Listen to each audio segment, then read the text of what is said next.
முதல்ல எனக்கு இப்படி ஒரு புஸ்தகத்தை கொண்டு வந்ததுக்கு நான் மனமான நன்றி தெரிவித்துக் கொள்கின்றேன். எனக்கே அந்த புஸ்தகத்தை பார்த்தபோது இந்த பாட்டெல்லாம் வாலிசா தான் எழுதினாரான்னு சந்தேகமாக இருந்தது. அவ்வளவு பாடல்கள் 150 பாடலுக்கு மேலே 53 படங்கள் எழுதியிருக்காங்க.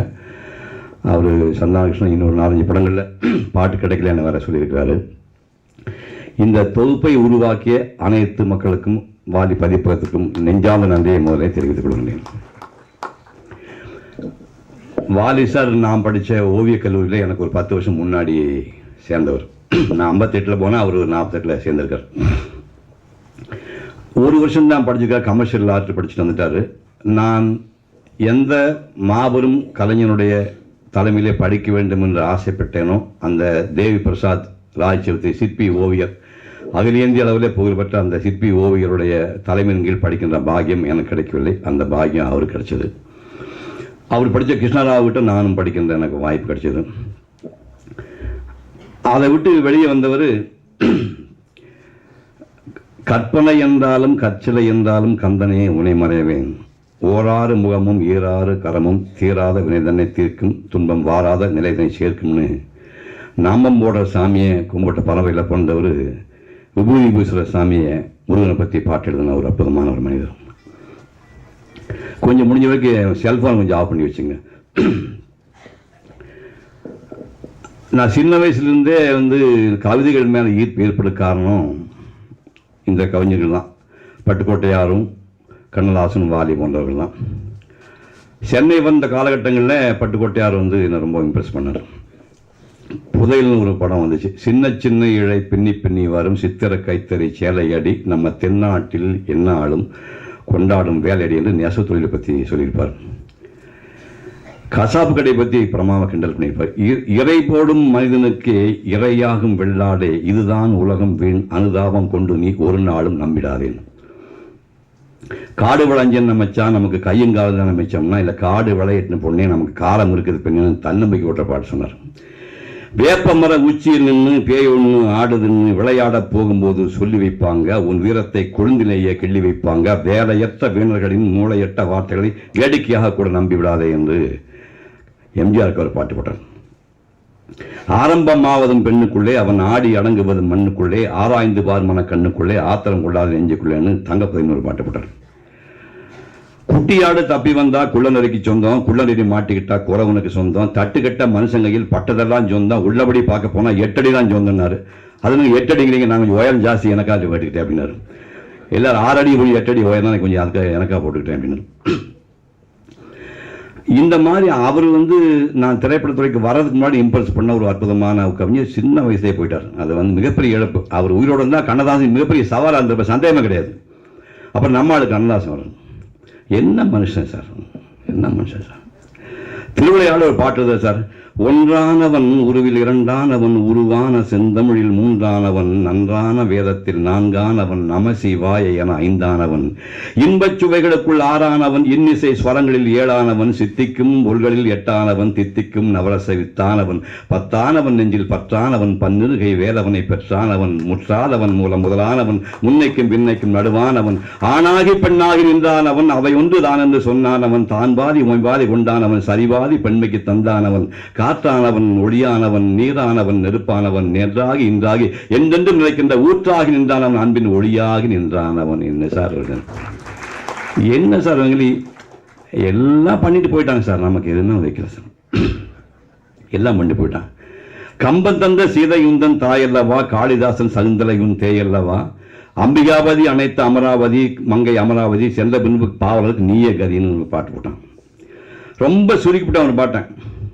உன்னை காணாத கண்ணும் கண்ணல்ல, நீ எண்ணாத நெஞ்சும் நெஞ்சல்ல, நீ சொல்லாத சொல்லும் சொல்லல்ல, நீ இல்லாமல் நானும் நானல்ல. அதை விட எப்படிங்க காதல் சொல்லுவீங்க? அவனை சொல்லி முடிச்சுட்டான் சார். சிரஞ்சீவி பாட்டு ஒன்று எழுதிட்டான். ஒரு அண்ணன் தங்கச்சிக்கு பாடுற ஒரு பாட்டு. மலர்ந்து மலராத பாதி மலர் போல வளரும் விழி வண்ணமே, விடிந்தும் விடியாத காலை பொழுதாக விளைந்த கலை எண்ணமே, நதியில் விளையாடி கொடியில் தலை சீவி நடந்த இளம் தென்றலே, வளர் பொதிகை மலை தோன்றி மதுரை நகர் கண்டு பொழிந்த தமிழ் மன்றமே, யானை படை கொண்டு சேனை பல வென்று ஆள பிறந்தாயடா, அத்தை மகளை மனம் கொண்டு இளமை வழி கண்டு வாழ பிறந்தாயடா, கண்ணில் மணி போல மணியில் நிழல் போல கலந்து பிறந்தோமடா, இந்த மண்ணும் கடல் வானும் மறந்து முடிந்தாலும் மறக்க முடியாதடா, உறவை பிரிக்க முடியாதா. சிரஞ்சீவி பாட்டு, ஒண்ணுமே பண்ண முடியாது. பூமியில் நேராக வாழ்பவர் எல்லோரும் சாமிக்கு நிகர் இல்லையா, பிறர் தேவை அறிந்து கொண்டு வாரி கொடுப்பவர் தெய்வத்தின் பிள்ளை இல்லையா, மாபெரும் சபைகளில் நீ நடந்தால் உனக்கு மாலைகள் விலக வேண்டும், ஒரு மாற்று குறையாத மன்னன் இவர் என்று போற்றி போட வேண்டும், உன்னை அறிந்தால் நீ உன்னை என்ன ஒரு பாட்டு போட்டான். எத்தனை பேருக்கு புரியும் பட்டினார் பாட்டு? அத்தமும் வாழ்வும் அகத்து மட்டே, விழியம்பு ஒழுக மெத்திய மாதரம் வீதி மட்டே, விம்மி விம்மி கைத்தளம் வேள் வைத்தழும் சுடுகாடு மட்டே, பத்தி தொடரும் இருவரை புண்ணியம் பாவமே. எத்தனை பேர் தெரியும்? சிம்பிளிஃபை பண்ணா, வீடு வரை உறவு, வீதி வரை மனைவி, காடு வரை பிள்ளை, கடைசி வரை ஆரம்பிட்டான். என்ன பண்ணிட்டு போயிருக்காங்க இந்த மாதிரி மந்திரிகள் வந்து எந்த விதத்திலுமே நம்மால் சின்னம் கிடையாது. 1952 எம்பி சீனிவாசன் வீட்டுக்கு கோபாசன் கூட்டிட்டு போறாரு. பிரமா கொடுத்ததெல்லாம் கொடுத்தான், நம்ம யாருக்காக கொடுத்தான், ஒருத்தருக்காக கொடுத்தான், இல்லை ஊருக்காக. எவ்வளவு மகத்தான பாட்டு. அன்னைக்கு பயந்துட்டாங்க அந்த பாட்டை யூஸ் பண்ணிக்கிட்டாங்க. அவர் கம்யூனிஸ்ட் எம்பி சீனிவாசன், அவரு பயந்துட்டு போடல. அதுக்கப்புறம் எம்ஜிஆர் படத்தை போட்டு அது சூப்பர் ஹிட் ஆகி போச்சு. இவரு கிளாஸ்ல எழுதியிருக்காரு, மாதவி பொன்மையிலால் தொகை வைத்தால் வண்ண மையட்ட கண்பறந்து அப்படி ஒரு பாட்டு ஆரம்பிக்கிறாரு. அடுத்து வந்து நம்ம சிவாஜி பாராட்டின ஒரு பாட்டு இருக்குது.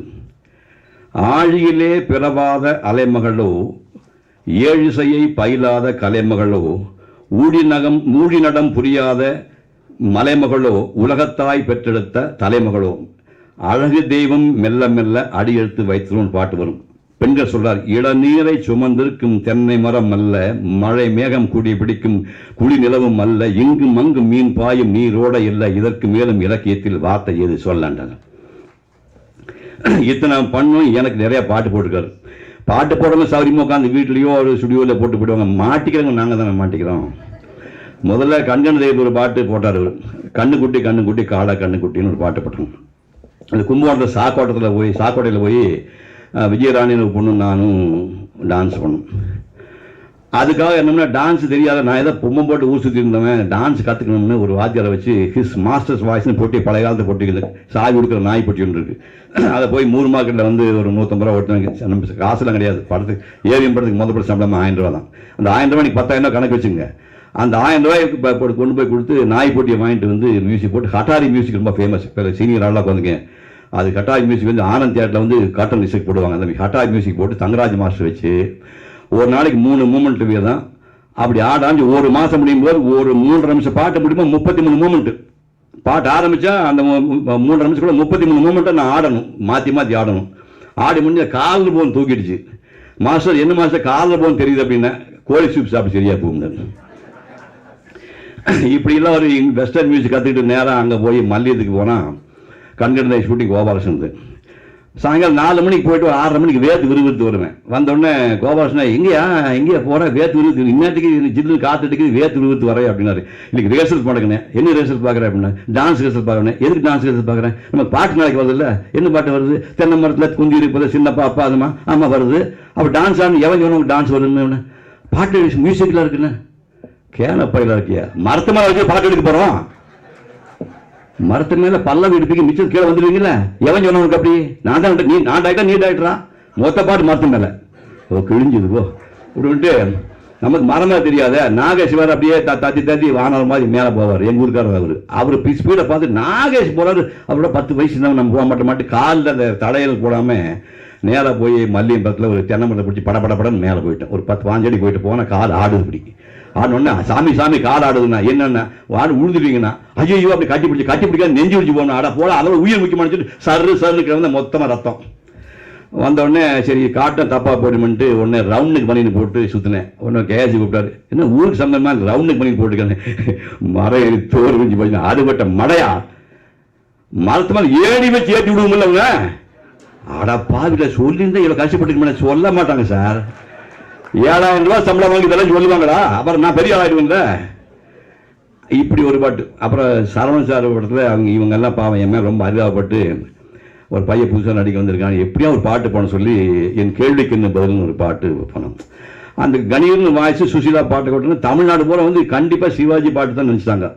நான் ஒரு புதுமுக சாமி வேஷம் போட்டது என் மூஞ்சி நிறைய பேர் தெரியாது. ஒரிஜினல் மூஞ்சி தெரிஞ்சது உயர்ந்த படத்தில் தான்.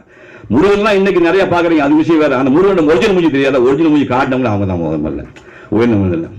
கட்டாயமாக சிவகுமார் பாட்டு போடணும்னு சொல்லி பாட்டை போட்டு நேராக டியூன்லாம் போட்டு வெஸ்டர்ன் டியூன் மியூசிக் போட்டாங்க. சுத்தமாக டான்ஸ் கற்றுக்கலனால ஞாபகம் வச்சுக்க இந்த பெட்டி மேட்டுக்கு முன்னாடி அது நேராக வந்து கொடைக்கானல் கூட்டி போனாங்க. பஞ்சு சார் வந்து கடவுள். இந்த மேடம் சொன்ன கிருஷ்ணன் பஞ்சு வந்து சிவாஜி உருவாக்குனவர், நாகேஸ்வர் சர்வசுந்தர் டைரக்ட் பண்ணவர், என்னோட முதல் படம் வரல, கடவுள் அவர். ஆனால் திட்டுனா செத்து போகணும் அப்படி திட்டுவார். கடவுள் தான் எப்படி திட்டுவார். நேராக மேலே போனால் அந்த டான்ஸ் மாதத்துக்கு ஒரு சின்ன கொனசி இருக்குது. அப்படின்னா இவன் வாழ்நாள் கூட ஆடிட்டு இருக்கிறான். நம்ம டயலாக் பேச போகிற ஒரு ஏதோ மாதத்துக்கு 2 நாள் ரிஹர்சல் வர போகிறோம். இவன் டான்ஸ் வாழ்நாள் கூட ஆடலாம். ரொம்ப டஃப் மூமெண்ட் போட்டு பறந்து ஆடுவாங்க. ஆடு அப்படிமா உன்னை டாக்டர் பாப்பாரு மாஸ்டர் என்னடா அவன் வேணும்னே நம்ம ரேக்கிறதுக்காக ஆடி காட்டுவான். அவன் சுத்துறான் சார், நம்ம புல்லுக்குள்ள கால் மாட்டிக்குது சார், ஆட சொன்னா கால் இப்படி இப்படிக்குது. நான் டாக்டர் பார்த்தாரு, என்ன இது டான்ஸா சாணி மதிக்கிறியா சார்? நட்பன் மை பாருங்க, 2000 பேர் ஷூட்டிங் பார்க்குறாங்க. ஒரு நடிகரை மேக்கப் போட்ட நடிகை என்னடா டான்ஸ் ஆட சாணி இடம் மதிக்கிற நீ, ஏன்டா தாலி இருக்கிறீங்க போய் தொடங்க, இதெல்லாம் வந்து சொல்லுவார். ஆனால் அவரு தான் அந்த உயர்ந்த மனிதர் படத்தில் இன்னைக்கு தமிழ் சினிமாவில் மிகச்சிறந்த படங்களில் ஒரு படமான உயர்ந்த மனிதரில் என்னை நடிக்க வைத்த மகத்தான ஒரு மனிதர். அப்புறம் அந்த படம் முடிஞ்ச உடனே அப்பச்சிக்கிட்ட படத்தை போட்டு காட்டியிருக்காங்க. அப்போ இடையில வந்து ஒரு ஸ்டுடியோ ஸ்ட்ரைக்குன்னு வந்து ஒரு 6 மாதம் நின்று போச்சு. அதுக்கப்புறம் படத்தை இருக்கும்போது அப்பச்சி அந்த ஷூட் பண்ணி பார்த்துக்காங்க. ஏன்னா அது வேலைக்கார பையன் அந்த டிரைவர் பொண்ணுகிட்ட போய் LOV டூ அப்படின்னு படிக்கிற அவன் போய் வெஸ்டர்ன் மியூசிக் ஆடுவானா, தூக்கடா பாட்டேன்ட்டாரு. தூக்கிட்டாங்க பாட்டை. பழையபடி இவரெல்லாம் கெஞ்சி இல்லை சிவகுமார் பாட்டே போகணும்னு சொல்லி, இல்லை முடியாதுப்பா, நல்லா இருக்காதுப்பா. அந்த யானாவனா படிக்கிற பையன் போய் டான்ஸ் ஆடினா போட்டுக்கீங்க அப்படின்ட்டு கெஞ்சி கூத்தாடி காலில் விழுந்து, இவங்க அப்பா கிட்ட இவர் காலில் விழுந்து பூரா நீ வெஸ்டர்ன் டியூன் மாதிரி எடுத்துட்டு கிளாசிக்கல் டியூன் போட்டு எங்க சொல்லிட்டாங்க, பாதையை தொட்ட கையை வெட்டி போட மாட்டாங்க. இந்த படம் பார்த்து எங்களுக்கு இப்படியே பின்னாடி போவேன், பயந்துட்டு போவேன், கிட்ட போனா வெட்டிடுவேன், அந்த படத்தை பாட்டு போட்டுட்டாங்க. இப்படி கஷ்டப்படுத்துறது அந்த என் கேள்விக்கு. அதுக்கப்புறம் வந்து எதிரே ஒரு பாட்டு, குங்கும சிமிழில் மாதுளை முத்துக்கள் கொட்டி கொடுப்பதென்ன, அதை மங்கள சிரிப்பில் மாலைகளாக கட்டி கொடுப்பதென்ன, நெய்தடவி நீவி விட்டு நிழல் போல் குழல் முடித்தாள், மையெழுதி திருதி விட்டு மலர் போல் விழி மலர்ந்தான்னு ஒரு பாட்டு வரும். எனக்கு என்ன பெருமையாக இருந்ததுன்னா, நான் கனவுண்ட டைரக்டர் KB அவர் டைரக்ஷனில் EN வேலுமணி எடுத்தார். நானும் நடிகை லட்சுமியும் மைலேஜ் கார்டில் அந்த பாட்டை முதல்ல நடித்தோம். அதுக்கப்புறம் வந்தது முக்கியமான படம் அது. தில்லோ சார் வந்து சொந்தமாக படம் எடுத்து கொஞ்சம் யாருமே ஏற்ற இறக்க வரும், எவ்வளோ பெரிய ஆளுக்கு வரும். 30 வருஷம் கொடி கட்டி பிறந்த மனிதன் கிடையாது, 30 வருஷம் பிச்சை எடுத்தவன் கிடையாது. அது எப்பேற்பட்ட கொம்பனும் தப்பிக்க முடியாது. அவ்வளோ பெரிய மனிதர் வந்து மிகப்பெரிய உயர்ந்த மனிதர் கொஞ்சம் சரிஞ்சு போய் சொந்தமாக படம் எடுக்கிறாரு. பத்திரகாளியின் படத்தை ஆரம்பித்தாங்க. அருமையான கதை, சேலம் ரைட்டர் வாங்கி படத்தை எடுத்தாங்க. 5000 படத்தை பார்த்துட்டு அந்த காலத்தில் படம் பார்த்தோன்னே டிஸ்ட்ரிபியூட்டர் பிரமாதம் படம் விட்டானுங்க. கேட்டேலே அங்கே பார்த்தேலே அங்கே பாட்டு ஒன்று வரும், கண்ணன் ஒரு கை கொண்ட பாட்டு, 2 பாட்டையும் சீனை போட்டு பண்ண மொத்த படம் பிஸ்னஸ் ஆகி போச்சு. அடடா பயங்கர சந்தோஷம். படம் ஷூட் பண்ணிட்டு இருக்கோம். அந்த பொண்ணுங்கிட்ட கேட்டுச்சு, சார் நான் வந்து நிறையா மலையாள படத்தில் பண்ணியிருக்கேன், அந்த தமிழ் சினிமாவில் வந்து ஹீரோயினாக வரணும், தமிழ் மக்கள் மாதிரி அடோர் பண்ணுவாங்க, தமிழ்நாட்டு ரசிகர்கள் வந்து கும்பிடுவாங்க சார், நடிகர்களை எங்கள் ஊரில் பண்ண மாட்டாங்க சார். இந்த தமிழ்நாட்டில் வந்து எனக்கு 4 தங்கச்சி அம்மா அப்பா இருக்காங்க. நான் சொந்தமாக இந்த 4 படங்கள் கதாநாயகன் நடித்து கொஞ்சம் சொந்தமாக வீடு வாங்கி எங்கள் அம்மா அப்பா குடி வைக்கணும் சார் என்று அந்த படப்படி போய் சொன்ன பெண். திருமுல்லை வாசலில் ஷூட்டிங் நடந்துட்டு இருக்குது. அந்த படத்தில் வந்து மனதில் பாதிக்கப்பட்ட பொண்ணு பின்னாடி சரியாயிடுறான். திடீர்னு ஒரு நாள் நான் ஸ்கூட்டில் போயிட்டு இருக்கும்போது முன்னாடி ஒரு பொண்ணு போது தெரிஞ்ச உருவமாக தெரிஞ்சு பார்த்தா தெளிவான என் மனைவி, நான் டைவர்ஸ் பண்ணி விட்ட மனைவி போயிட்டுருக்கா. காயத்ரி இங்கே வரையான்னு கூப்ப பேசாமல் மௌனமாக வருவா. போய் படிக்கட்டு உட்காருவோம். அந்த அப்படியே விரலை வந்து லேசாக தடவிட்டு அந்த வளையல் சுண்டிகிட்டே பேசுவேன். தோளுக்கு ஆசைப்பட்டு நான் கல்யாணம் பண்ணேன், எங்கள் அம்மா வற்புறுத்தி நான் கல்யாணம் பண்ணேன், சத்தியமாக மாதிரி எனக்கு இன்னும் விருப்பம் இருக்குன்னு சொல்லுவான். பேசவே மாட்டான். போகலாமா அப்படின்பா. போகலாம்னா மேலே வந்தபோது இப்போ நான் ட்ராப் பண்ணுறவான்னு சொல்லுவேன். நீங்கள் உங்கள் வழியில் போங்க, நான் என் வழியில் போகிறேன் அப்படின்பா. ஏழ்பிறப்பும் இணைந்திருக்கும் சொந்தம் இந்த சொந்தம் அம்மா, வாழ்வருக்கும் நாள் வரைக்கும் தஞ்சமுந்த நெஞ்சம் அம்மா, காயத்ரி மந்திரத்தை உச்சரிக்கும் பக்தனம்மா, கேட்கும் வரம் கிடைக்கும் வரை கண்ணுறக்கம் வாழ்ந்ததம்மா. இதுதான் கடைசியாக நானும் ராணி சந்திரன் கடைசி ஷாட். அந்த பொண்ணு இந்த பக்கம் போகுது, லாங் ஷாட்டு. நான் இந்த பக்கம் போயிட்டுருக்கேன். ஜூம் பேக் பண்ணுறாங்க, ஷாட் முடிஞ்சுது. சார் நான் அமெரிக்கா போகிறேன், உங்களுக்கு எதாவது வாங்கிட்டு வரணுமாண்ணா? நீங்கள் போயிட்டு வந்தால் போதும். நீங்கள் பெயிண்டர் இல்லையா, உங்களுக்கு என்ன ப்ரெஷ்ஷு பெயிண்டிங் என்ன சொல்லணும், நீ நல்லபடியாக போயிட்டு வாமாண்ணா. இல்லை நான் உடனே போகல, துபாய்க்கு வந்து மலையாள நடிகர்களோட போகிறேன், ஒரு கல்யாண விஷயம் முடிச்சுட்டு ஒரு வாரத்தில் வந்துட்டு மறுநாள் கிளம்பி நான் அமெரிக்கா போகிறேன் அப்படின்னு சொல்லுது. துபாய் போயிட்டு கலை நிகழ்ச்சி முடிச்சுட்டு நாங்கள் வேறு சீன் எடுத்துருக்கோம். முடிச்சுட்டு நாளைக்கு ஃப்ளைட் அந்த பொண்ணு அமெரிக்காவுக்கு புறப்பட்டாகணும். இன்னைக்கு நைட் வந்து பாம்பேல இறங்கி இருக்குது. இன்னைக்கு ஏதோ ஒரு ஃப்ளைட்டு பிடிச்சி போகலன்னா நாளைக்கு வந்து அமெரிக்காவில் போக முடியாது. எந்த ஃப்ளைட்டும் இல்லை, ஒரு ஃப்ளைட் சும்மா டம்மி ஃப்ளைட் நிற்குது. விதி விளையாடு பாருங்க. அது ஒரு ஃப்ளைட் நிற்கிறது பஸ் மாதிரி. அந்த பஸ் ஃப்ளைட் நிற்கிறதில்ல, அவரு பைலட் பிடிங்க சார். எப்படி ஏற்றி விட்டாங்க என்னன்னு தெரியல. அப்போ சரி கீதாக்கள் கேராமர் வந்து ஒரு சின்ன இன்ட்யூஷனில் ஏதோ தப்பு மட்டும் இறங்கி தப்பிச்சிட்டாரு. அந்த மாதிரி ஒரு 4-5 பேர் வந்து விட்டுட்டாங்க. இந்த பொண்ணு அவங்க அம்மா கூட தங்கச்சி 3 பேர் போயே ஆகணும், நாளைக்கு அமெரிக்கா போகணும்னு பிடிவாதமாக ஒரு 10-20 பேர் சேர்ந்து அந்த ஃப்ளைட்டில் ஏறி டேக் ஆஃப் ஆகி 1000 அடி வரும்போது அப்படியே தலைகளாக திரும்பி பெட்ரோலாம் மேலே உண்டு ஒரு செகண்டில் 10 கேள்வி முடிஞ்சு போச்சு. அந்த படம் முடிஞ்ச உடனே அந்த படம் அந்த அம்மா செத்து போச்சு. அதுக்கப்புறம் எங்கள் டைரக்டர் செத்து போயிட்டார். நான் வீட்டுக்கு போய் பார்த்தா 6 அடி மனுஷன் 2 அடி ஆகிட்டார். சரவணன் சார் வந்திருக்கார். இவர் வந்து மனதளவில் ஆறுதல் கொடுத்தாரு. நான் வந்து சார் சத்தியமாக அந்த படத்தை முடிக்கிறேன் சார், தைரியமாக இருங்க சார்னு சொல்லிட்டு மனசுக்குள்ள ஓடிட்டு இருந்து என்ன பண்ணலாம் கிட்டத்தட்ட 60% 65% படம் முடிச்சுட்டாங்க. 35% அந்த பொண்ணு எல்லாம் படம் பண்ணி சத்தியமாக படம் எடுக்கணும் சார் அப்படின்னு சொல்லி பட்டிக்காட் ராஜாவில் என் கூட ஒரு பொண்ணு புஷ்பான ஒரு பொண்ணு டான்ஸ் ஆடிட்டு இருந்து ஒரு கேப்ரே கேள்வி டான்ஸ் ஆடிது. அந்த பொண்ணு ஹைட்டு, தலைமுடி, சுருட்ட முடி, கண் முடி எல்லாமே கிட்டத்தட்ட ராணி சந்திரா மேட்ச் ஆகலாம் இருந்துச்சு. அது பேர் ஞாபகம் இல்லை. இப்படி சொல்லி நம்ம பட்டிக்காட் ராஜா டான்ஸ் ஆடின பொண்ணு எனக்கு வேணும்னு சொல்லி அந்த தேடி பிடிச்சி ஜூனியர் ஆர்டிஸ்ட் சொல்லி பர்மிஷன் வாங்கி அந்த பொண்ணை கொண்டு வந்து திருவசாரி வீட்டில் மேக்கப் போட்டு மேக்கப் விஸ்வநாத கையில் வச்சுக்கிட்டு என்னென்ன டிஃபெக்ட்டுக்கு இங்கே ராணிச்சந்திரா மூக்கு எப்படி இருக்குது, இந்த பொண்ணுக்கு எப்படி இருக்குது, கண்ணு இந்த பொண்ணு முட்டை கண்ணு, ராணிச்சந்திரன் ஃப்ளாட் ஐஸு, இது எப்படி கரெக்ட் பண்ணலாம் பேசி நான் லைட்டிங்கில் பார்த்துக்கணும்னு சொல்லி நம்ப மாட்டேங்க 35% படத்தை ராணிச்சந்திரா இல்லாமல் எடுத்து சில்வர் ஜூபிலி ஓடியது. அந்த சில்வர் ஜூபிலி அனுபவித்து தன்னுடைய தாய் தந்தையோடு மெட்ராஸ் குடியிருக்கிற அந்த பொண்ணுக்கு அந்த பாக்கியம் இல்லை. அப்படி போயிடுச்சு. அதுக்கப்புறம் வந்து சொல்லத்தான் நினைக்கிறேன் படம், அது வாலிசா எழுதின பாட்டு, எம்எஸ்சி பாடியிருப்பார், உருகிருப்பார். பாலச்சந்தருக்கு வந்து இளம்பரைக்கு வயது 14ன்னு போட்டிருந்தான். குமுதத்தில் ரிவ்யூ பண்ணும்போது இளம்பரைக்கு வயது 14ன்னு போட்டிருப்பான். 3 பொண்ணுங்க இருக்கு, 3 பொண்ணுங்க மாற்றி மாற்றி லவ் பண்ணுவாங்க. கடைசியில் 3 பேர் கிடைக்காது சார். எப்படி படம் பண்ணுறாங்க சார்? 3 பொண்ணு லவ் பண்ணுறாங்க, 3 பொண்ணு மாற்றி மாற்றி லவ் பண்ண கடைசி எதுவுமே எனக்கு கிடைக்காது. 3 பேருக்கு நான் கல்யாணம் பண்ணி வச்சுட்டோன்னே படம் முடிஞ்சு போச்சு. நான் சொன்னேன் டைரக்டர் சார் படம் முடிஞ்சு போச்சு, கல்யாணம் பண்ண வீட்டுக்கு போயிடுவேன். டே கேபி படம் பார்க்கன்னு இருக்குன்னு இருக்கிட்டு போகிறோம் போடா அப்படின்னு சொல்லிட்டு படம் முடிஞ்சாச்சு. கடைசியில் பார்த்தா கலகலப்பா அந்த வீடு, நான் என் சொந்த வீடு, அந்த வீட்டில் வாடகை இருப்பாங்க அத்தனை பேர். அந்த பொண்ணு கல்யாணம் போய் வெறும் காலியாகி போச்சு வீடு, வெறும் சோஃபா போட்டு நான் உட்காந்து வீடு பூரா காலியாக இருக்குது. கடைசி ஷாட்டு நேராக அவர் வந்தார், எஸ்எஸ்பியாக வருவார். அவருக்கு நான் தான் வந்து எனக்கு முன்னாடி மேனேஜராக இருந்தவர். அவருக்கு ஜெனுவின் மேன், அவருக்கு நீ வேலை கொடுக்கணும் கட்டாயப்படுத்தி பாம்பேல போஸ்டிங் போட்டுப்பாங்க. நேராக வருவார். நேராக வந்தோடனே ஹீரோ எனக்கு பாம்பேல போஸ்டிங் போட்டாங்க, கங்க்ராட்ஸ் அப்படின்ட்டு. தியாகத்தால் உயர்ந்த ஹீரோ சார் நீங்கள், தயவு செஞ்சு எனக்கு ஹீரோன்னு சொல்லாங்க சார். ஏன் அப்படின்னா உங்கள் படத்தை உங்கள் பொண்ணு 3 பேருமே ஹீரோயின் தானே, 3 ஹீரோயினில் யாரையுமே நான் கல்யாணம் பண்ணியே, நான் எப்படி தான் ஹீரோவாக? ஓ அப்படி இல்லைங்களா சிரிக்க வச்சு வணக்கம் போட்டார். அந்த படம் வந்து சொல்லாத்தானே. அப்புறம் அக்னி சாட்சின்னு ஒரு படம் பண்ணார். என்ன சார் படம், என்ன சார் படம் அது? அதாவது வி சேகர் வந்து ஒரு படம் எடுத்தார், பிறந்து விடா பூந்து விடான்னு. அதில் என் பொண்டாட்டி வந்து கழுத்தை பிடிச்சி தள்ளி பொட்டி எடுத்து வீட்டில் வீசமாக ஷாட்டு. நான் சொன்னேன், டே 195 படம் பண்ணியிருக்கிறேன், என் பொண்டாட்டி விட்டு வெட்டுற மாதிரி நடிச்சதே இல்லை அப்படின்னா. சார் பாலச்சந்திரன் அக்னி சாட்சி படம் எடுத்துட்டாரு, எந்த கணவன் வந்து பொண்டாட்டி அந்த மாதிரி கொண்டாட முடியாது, அவர் எடுத்து முடிச்சுட்டாரு, போதும் இனிமேல் நீங்கள் சராசரி நடிங்க. பொட்டி தூக்கி வச்சு நடிக்க பானுபிய வேற வழி இல்லை. அப்படி ஒரு படம் எடுத்த மனுஷன் கனா காணும் கண்கள் மெல்ல உறங்காதோ பாடல் சொல்லாம பாட்டு. என்ன பாட்டு! எஸ்பி பாசம் ஊறி ஊறி பாடியிருப்பேன். நான் உன் நிஜத்தை நேசிக்கிறேன், நிழலையோ பூஜிக்கிறேன், அதனால் தான் உன் நிழல் விழுந்த நிலத்தின் மண்ணை கூட என் நெற்றியில் நீரு போல் திருநீரு போல் இட்டுக் கொள்கிறேன். அல்ல வாத்தியார் வரைகள் தான். அடுத்த ஒரு பாட்டு பாடுவார், மாமியார் கடுப்பு வந்துரு, கொசு வந்து மாமியார் கடிக்கும், கொசுவே உனக்கு கோடி நமஸ்காரம், வீட்டுக்குள் பறக்கும் விமானமே என் மாமியார் மேனி என்ன உனக்கு மீனம் பாக்கமோ, ராத்திரியில் அங்கு இறங்கி ரத்தச்சோறு உண்ணுகிறாயே, அதுல சாமியார் ரத்தமா சுத்தமா இருக்கு, ஆற்றால் மாமியார் ரத்தம் கொழுப்பு அதிகம். அப்புறம் ஒரு மரநலம் பாதிக்கப்பட்ட பொண்ணு ஒரு அவுட்டோர் கூட்டிட்டு போயிருப்பேன். ஓடி ஓடி இந்த வான் உயர்ந்த மரங்களை போய் காது கொடுத்து கேட்டுருப்பேன். என்னம்மா பண்றேன்னு கேட்டேன். மரங்களை பேசிட்டு இருக்கேன். என்ன பேசிக்கணும், நம்மை கொண்டு 1000 சிறுவைகளை உருவாக்க முடிந்த இந்த மனிதர்களால் தம்மை கொண்டு ஒரு இயேசுவை உருவாக்க முடியவில்லையேன்னு மரங்கள்லாம் பேசிக்கணும்.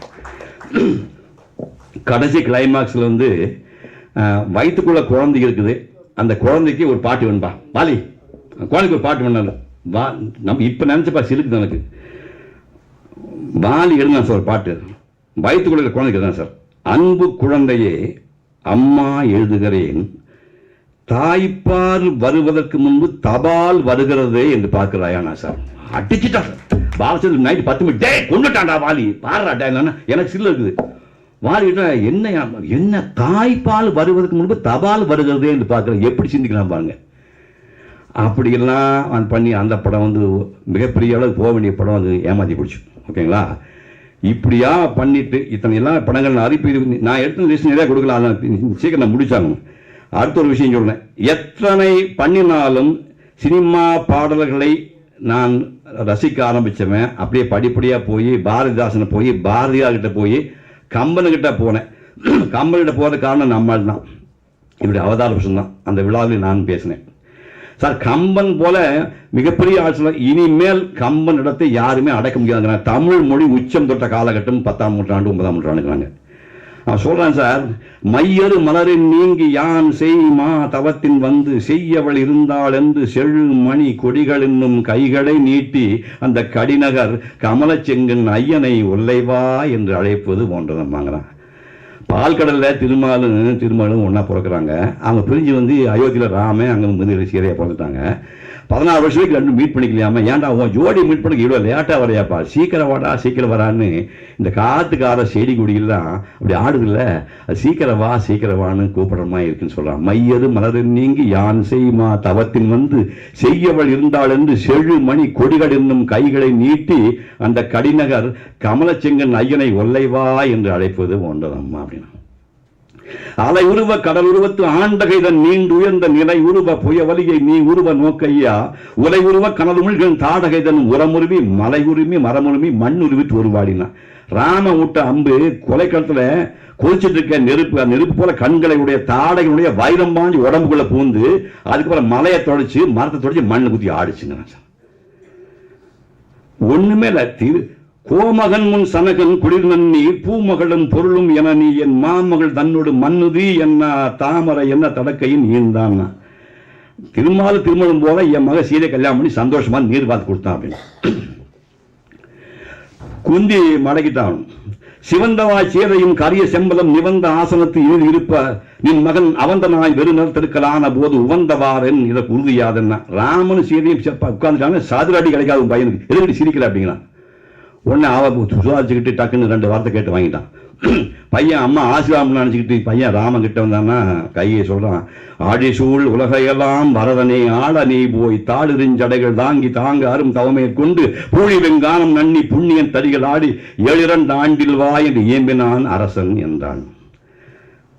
கிளம்பிட்டான் பையன். கிளம்பிட்டான். போனான்னா காடு கொதிக்கிற காடு 102 டிகிரி வெயில் அடிச்சிருக்குது.